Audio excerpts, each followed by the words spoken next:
I'm Lila, and I am horizontal. I am Ralph, and I too am horizontal.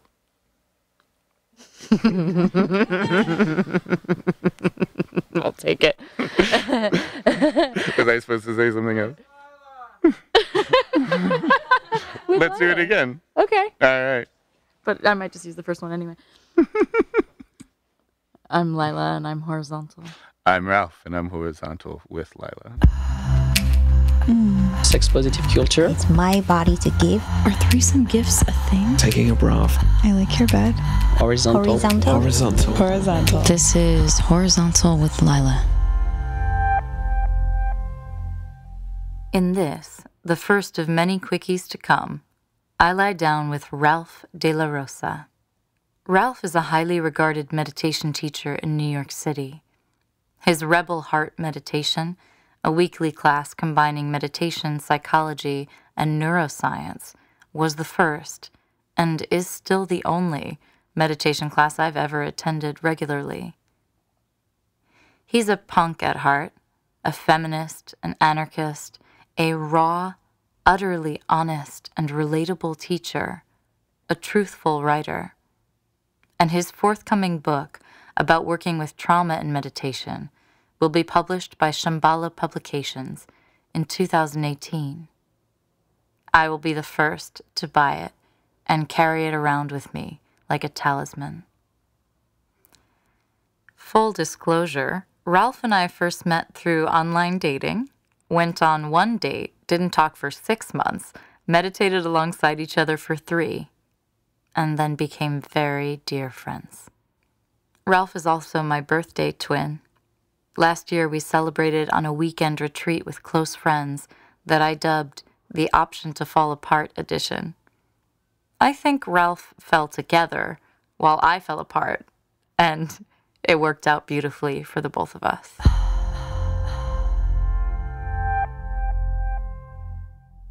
Live at Hacienda Studio. Yeah? Where were you? We ready to go? We rolling? Owen? Yeah, you're going. This is rolling. Okay, so then we'll need some quiet. Shh. This quickie was recorded live at my podcast launch pajama party on May 21st, 2017 at Hacienda Studio, a sex-positive event space in Bushwick, Brooklyn. My guests enjoyed reiki, massage, empathy sessions, and cookies upon arrival. After a brief cuddling tutorial from one of my housemates, a professional cuddler, 50 people in kimonos, flannels, onesies, and short shorts got horizontal and snuggly on an enormous megabed the size of 3 kings put together. Meanwhile, on a bed island across the room, my guest and I arranged ourselves as we would for any horizontal recording session, lying on our backs, almost ear to ear, sharing a pillow, microphones hanging down above us, with a starry blanket as our backdrop. Won't you please come lie down with us? I told her I do not own a pair of pajamas. She then asked me if I would like a robe, and I said, fuck no, I hate robes. And so I decided to just wear to the party what I sleep in, and so Yeah. this is what I sleep in. And the crowd goes wild. And the crowd goes mild. Goes mild.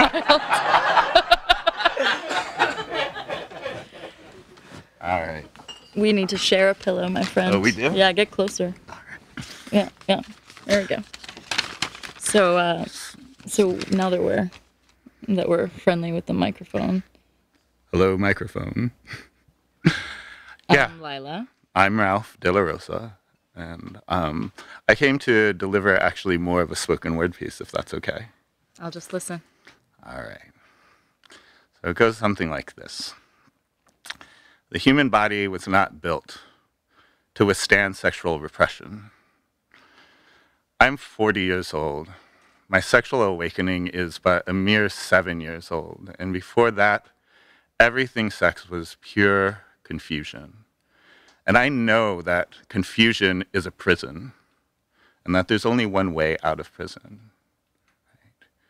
That confusion causes us to exile parts of ourselves and lock them up, and the only answer then is to turn around and face confusion and to let confusion, let the shadows out into the open air. And so that's what I came here to do tonight, is to contribute to an atmosphere of freedom and to get free myself.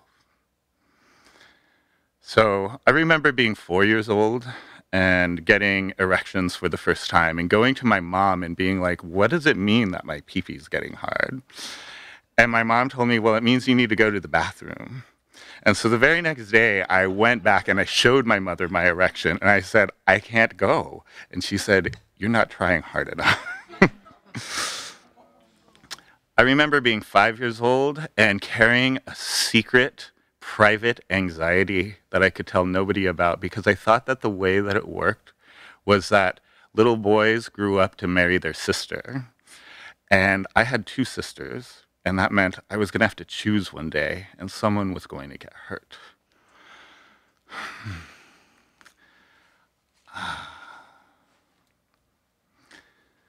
Another one. At 6 years old, I had finally pieced together enough of the female anatomy from TV shows and catching glimpses of late-night HBO that I wasn't supposed to see, and seeing my sisters run down the hall getting ready late for school without their towels on after they would shower. And I was so enamored with the female form that I drew what I did not know then, but definitely know now to be homemade porn. I took pieces of paper and I folded them together, and in child scrawl on one side of the paper, I drew naked women, and on the other side, I had written articles about how women's boobies made me feel funny, and I didn't know why.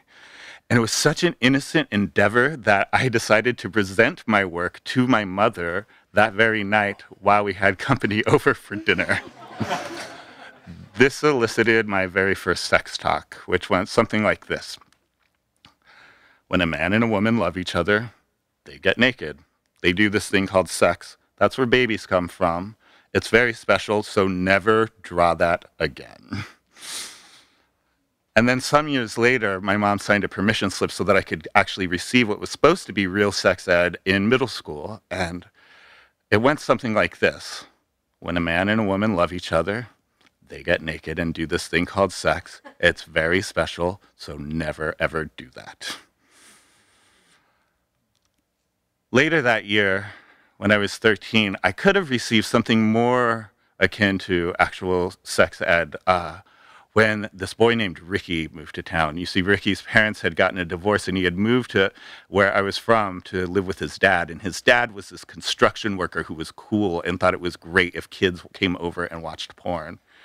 And I remember climbing the stairs to Ricky's apartment, and the window right next to the front door had one of, do you remember in the 80s when there was those Garfield dolls that had the suction cups on the hands and the feet that people would put on their back windshields?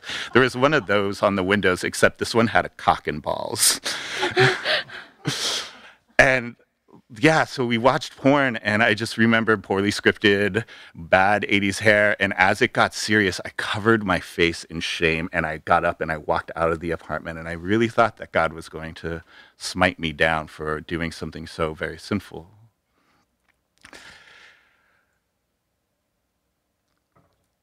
It would have been awesome if I had actually watched, because I might have gotten some glimpse of what sex was actually like, although a very poor one, I will admit. But later that year, I could have also lost my virginity to a girl that we will call T, except I couldn't find the opening to her vagina. I thought that it was on top. And then a couple of years later, I actually did lose my virginity to a girl named S. I didn't know what the fuck I was doing. We weren't protected. I came inside of her like 30 seconds into it. And S got pregnant that day. Except she purposely overdosed on crystal methamphetamine to induce a miscarriage. And I didn't find out till a year later from her very best friend. It was about a year later when I seduced a girl we shall name T. And T and I were making out in my bed, and I could feel the word no coming from her bones and in the movements of her body, but it was not coming from her mouth. And so I pushed and I pushed. And if I hadn't been exposed to bands like Bikini Kill at that time, I probably would have gone through with it, but I stopped before it was too late. She began to cry, and we didn't say a word. We just both got in my car, and I drove her home. And so it was that several years ago, I actually looked T up on Facebook. And I wrote to her, and I told her how bad I felt and that I had held the burden of this guilt for so many years and that I was just so sorry for what I had done on that day. She wrote me back immediately, and she said, "Why the fuck would you bring something like this up now, so long after the fact? If my husband sees this message, he will fucking kill me. I'm going to erase this as soon as I send it. Don't you ever write to me again." And I grieve for T, because I could not have been the first domino to fall in what must have been a lineage of men who controlled her. I could not have been the first, and I obviously wasn't the last. And this is one thing after some 13 years of working on myself that I, on purpose, will never forgive myself for, because I know that forgiveness is in the direction of forgetting, and I refuse to move even 1 inch in the direction of forgetting. So by the time I was 19, 20 years old, I decided to give up on the entire fucking affair. And I did what most people do after they have their heart broken for the very first time. I became a Hare Krishna monk. I moved right into the ashram in Pacific Beach, California, when I traded all of my worldly possessions for 2 sets of clothing and a pair of Tiva sandals. And those sets of clothing were long white, it's called a kurta. It's traditional Indian garb, and it's a shirt that goes down to about mid-thigh, and then a long Indian sarong called a dhoti. And there were some methods of celibacy that were practiced in the temple, and I'll tell you about 2 of them. The first was the loincloth. The loincloth you would make out of old dhotis. You would take an old dhoti and you would tear a strip for the belt and you would tie it around your waist. And then you would tear another strip that had to be as wide as your nipples and as long as from your nipples down to your knees. And then you would take that strip and you would pull half of it underneath the belt up and then over, and then you would push all of your fucking junk in between your legs like so many drag queens. And then you would tie it up like a thong up your ass crack and tie it off in the back. And I was told that this was to prevent erections. No such luck. Because there I would be time and again in my white dress in the temple room with Ganges mud spread across my face, with my arms in the air, singing Hare Krishna, Krishna Krishna, Hare Hare, and spontaneous erection. Except I wasn't wearing jeans like in high school. I was wearing a fucking dress. So I'd have to get up and run out of the room and turn every head in the temple in doing so. There's another method of celibacy practiced in the temple, and that was just open woman bashing, just explicit misogyny. Because there is this belief in ancient Vedic culture that was practiced in the temple around how women had less sexual power than men did. And if they were ever going to reach full enlightenment, what they called Krishna Goloka, they had to marry a chaste, devoted man in order to usurp his spiritual prowess and get to Krishna Goloka. But you see, for a man to reach Krishna Goloka, he needed to be very pious, and that meant being celibate. And so it set up this fucked up cat and mouse where all the women in the temple wanted to marry the monks and all the monks wanted to stay the fuck away from the women. And so what they would do is they would sit around and women bash over lunch. And there came a day that I heard this conversation about the Swami who came to town and, when this one mata, because they referred to women as mata, which means mother, and they hated the women. Freud would have a field day with this. Oh, this one Mata got up and said, Swamiji, what is this talk that I hear of that women don't have the spiritual power on their own to reach Krishna Goloka? Why is it that I have to marry a man? Aren't we all God's children? And Swamiji, he chastised her and he said, listen here, Mata, it's like this. Women are a big gulp of the spiritual world. They have 32 ounces, but men are the super big gulp. They have 64. That's just the way it is. So find yourself a nice, pious man, and you can reach Krishna Goloka. It wasn't long until I left after that. Flash forward 3 years, and I'm coming down off of cocaine at 6 a.m. alone in my bedroom in Oakland, and I finally have given myself permission to buy my first porno mag. And I'm thumbing through the back pages, and I decide to actually call a sex hotline number. And I remember getting so hard as I dialed in my credit card number on the landline phone in our apartment, and it was so taboo to me at the time, but by the time a voice came on the other line and said, hey, baby, I fucking came all over my hand and just hung up the phone. A couple of years later, I met my first real spiritual teacher. Her name is Amma. And I also met a really nice Amma devotee named Gabriella that week. And Gabriella and I traveled partway across the country with Amma that summer. And I couldn't make a move on her because spirituality and sex don't mix, right?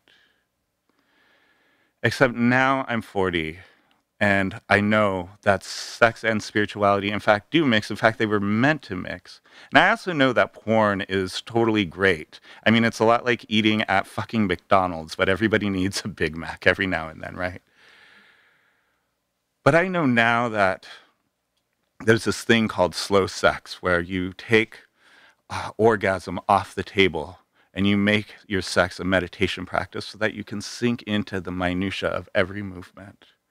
I know now that sex can also be a yoga practice where you maintain awareness of your subtle body, of the Sushumna Nadi, which rises up the spine. And that if you have sex while maintaining an awareness of the back third of your body, it becomes this radical, vibrating, almost violent, transcendental pleasure that hums through the body instead of an orgasm. And I know now that tantrikas for centuries have been calling what we call in the West the G-spot of a woman, the jewel inside the crown. And I know now that my cock was meant to be a vehicle for divine pleasure. And I know now that the body is unconditionally sacred and profane and fucked up and dirty and tender and raw and beautiful and whole. And I know now that it is a travesty that we live in a society that teaches us to be so disconnected from our bodies, in part because our bodies are where our deepest traumas live, and in our deepest traumas is where our true treasures lie.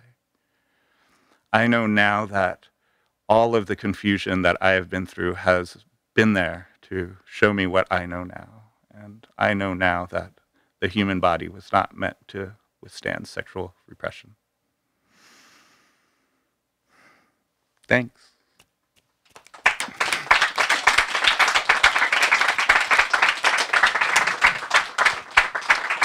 Thank you, Ralph. I have huge appetite. To keep apprised of his offerings in cognitive behavior therapy, coaching, and meditation, visit ralphdelarosa.com. Ralph is spelled R-A-L-P-H, De La is D-E-L-A, and Rosa is R-O-S-A. ralphdelarosa.com. Horizontal's theme music was created by Alan Markley, on Instagram as Plastic Cannons. Its saucy cover art was designed and illustrated by Shauna Shea. Shauna is spelled S-H-A-N-A, and Shea is S-H-A-Y. Hire Shauna for character illustration and graphic design through 99designs.com. Horizontal was mixed and mastered by Owen Muir of Self-Disclosure Productions, right here in Brooklyn, New York.